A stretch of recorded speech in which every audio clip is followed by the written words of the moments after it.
Hi, this is Dan Sullivan. I'd like to welcome you to the Multiplier Mindset Podcast. Today, I've got a really amazing free zone transformation story, but I have to tell you, I've seen this story before. It's personal because the man who cuts my hair, his name is Kim Du, and he's in Toronto. He was born in South Vietnam. His family was politically on the wrong side. Kim, on his own, tried to escape when he was 14, 15, 16, and 17. And the first 3 years, he was captured. Sometimes they were firing shots at him. And then he got out, but he had to walk across 2 countries. Very dangerous, cost him a lot. And when you listen and watch our story, our interview with Hao, you'll see that they had such extraordinary things that they had to do just to escape from a really bad place in terms of where they wanted their life to go and where their parents wanted to go. That when there's the kind of hardship that North Americans are going through right now, or Europeans are going through, this is not real hardship.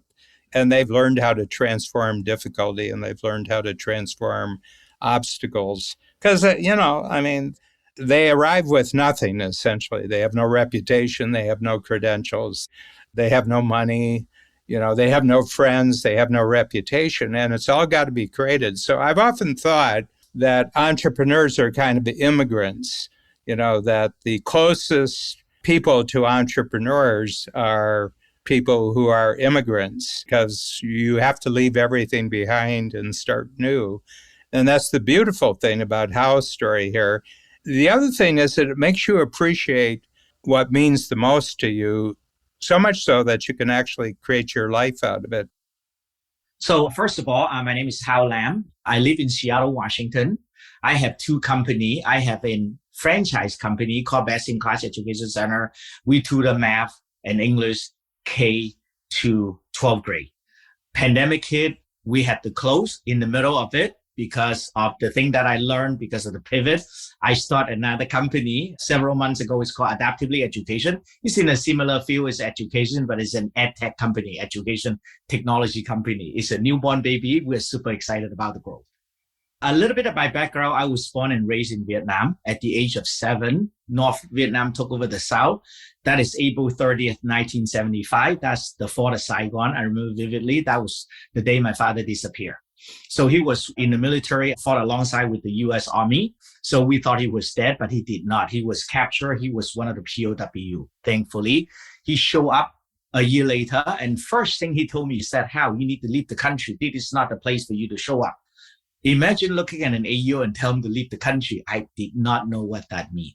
So long story short, for the next 12 years, I did not do anything but try to escape from Vietnam. Now, I hated school because it was communist propaganda. So I did not go to school. So I basically quit school at the age of 8 or 9 years old. My mother was a school teacher. So she had a math teacher and a Chinese teacher. I'm Chinese, born in Vietnam. So she had a Chinese teacher and a math teacher to come to our house once a week. That was my formal education. It took me 12 years with everything that going on, right? Shot at, jail, near-death experience. At the age of 20, I finally made it in the Philippine refugee camp, where I learned my very first written language, that English. I learned the alphabet. I learned all this stuff. So it's pretty funny that now I own a tutoring empire. We have 65 locations in 12 states. I'm in education, but I was basically illiterate. I learned my first written language at the age of 20. So it's never too late to transform. So that was my backstory. The reason why I was in education is that because I was uneducated, I was so passionate. I graduated high school at the age of 23. And I finished college at the UBC at the age of 27. And I feel that education is my calling. So in 1995, I moved down from Vancouver to Seattle and opening my first tutoring. And I did not know what I got myself into. I was just very passionate about doing something like every entrepreneur, right? You have grandmother's secret chicken wing recipe and you open a chicken wing store, right? And then I was so passionate. And then, of course, it took 27 years for me to actually build my company. So that was a short version of my story. I grew up in the worst neighborhood in Vietnam. My mom was a school teacher. My dad was in the military. So he was always not home. So my grandmother raised me. And then we have a grocery store in front of our house. When we think about grocery store, you think about Cougar, Safeway. No, we're just a little tiny area. And then we sell rice by the cup. We sell soy sauce by the spoon. So, but I learned it from my grandma because I was helping her when I was little. And then when I start the tutoring company, I thought it was just me loving to teach. I think a lot of entrepreneurs just like me without knowing what I got myself into. And of course, looking back, it was super scary, right? If I can turn back the clock, I never regret, but like I wouldn't do it, right? I don't even know what is a P&L statement. And I did not get paid for the first 2 years. Luckily, I have a lovely wife whom I met on the Love Boat. She supported me, right? My book also is a love story. So I met her on a love boat. We fell in love in the refugee camp and all this stuff. But like she supported me. I was chasing my passion, but I was so passionate about teaching. And I didn't know anything outside of teaching. And because I was so passionate about what I do, people actually believe in me. I couldn't even speak English back then, right? But you don't need a lot of English to teach math, right? But I can understand. And then I improve, right? I study English. I read a lot of books. I watch a lot of TV. I spoke a lot. So that's how I started. But slowly, my one-person team become, oh, maybe someone need help in English. So I did a survey because I couldn't afford another teacher. I was teaching by myself. When the money came in, I pay rent and pay all the expense, and that's it. But I didn't know that I wasn't getting paid because I was so passionate. And then slowly I hired a teacher, and slowly it became a business. And then I learned slowly how to put a great team together, how to build a system. And of course, we all know that in order to have a franchise business, you have to have a very solid SOP, right? Standard of operating system with the system in place and all this stuff. So one step at a time, right? My overnight success only take 27 years.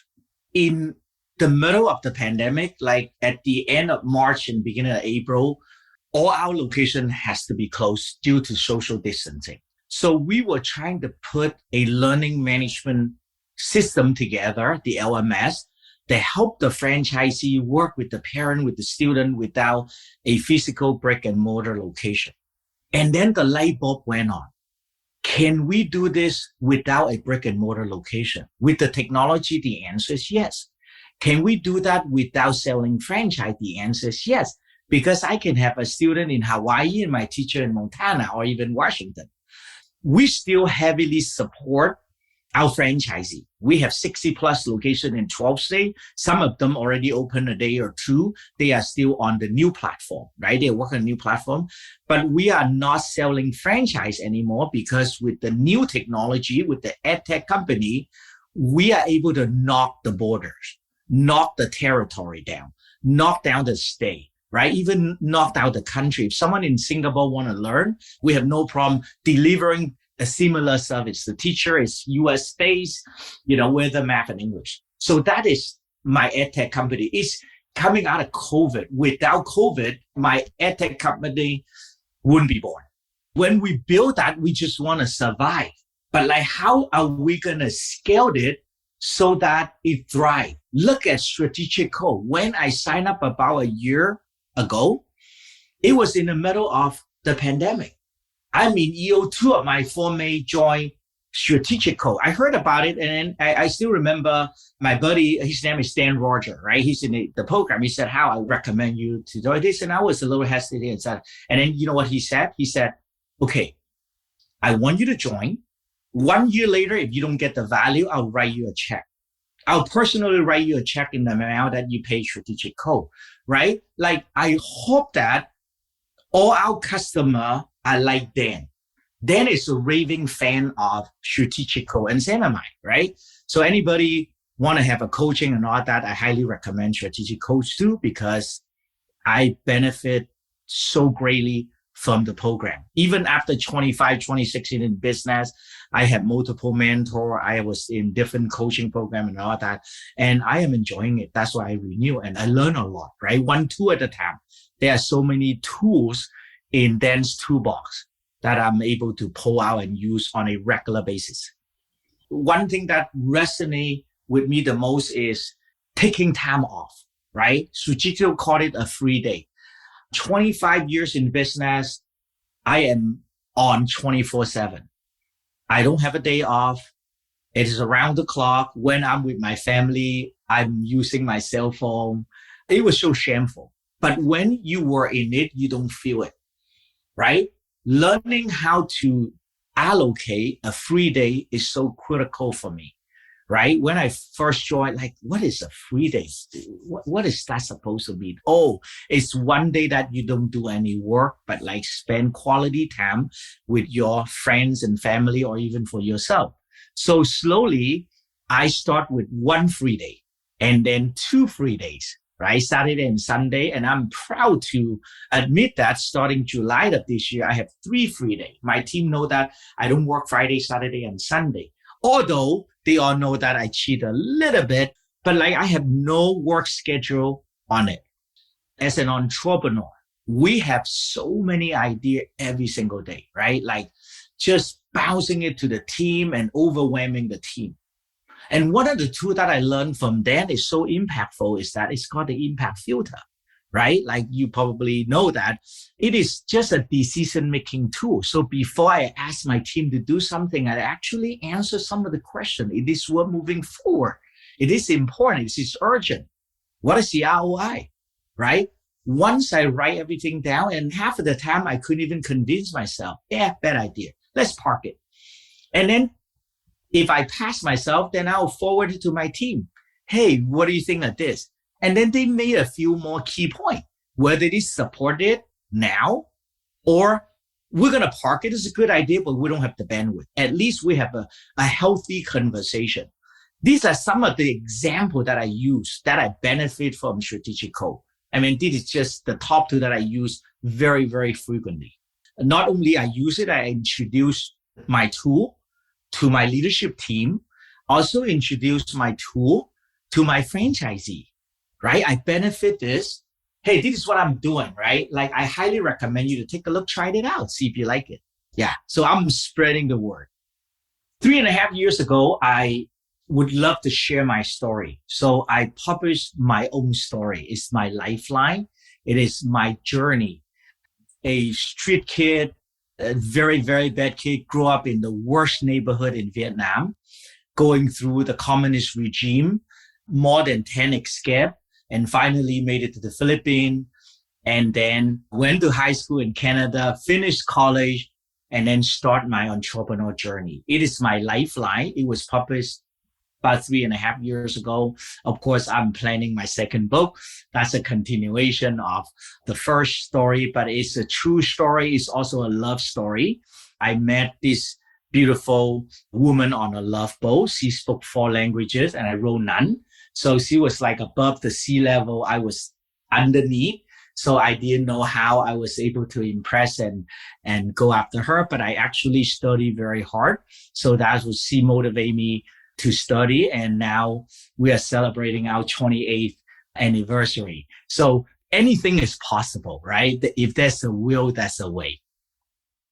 In 2 years, it'll be 50 years since I became an entrepreneur. And I just so appreciate Hao's story for everybody else to listen to. You know, anytime you think you're having a rough time as an entrepreneur, just get Hao's story out and you'll feel that what you're going through isn't such a big deal.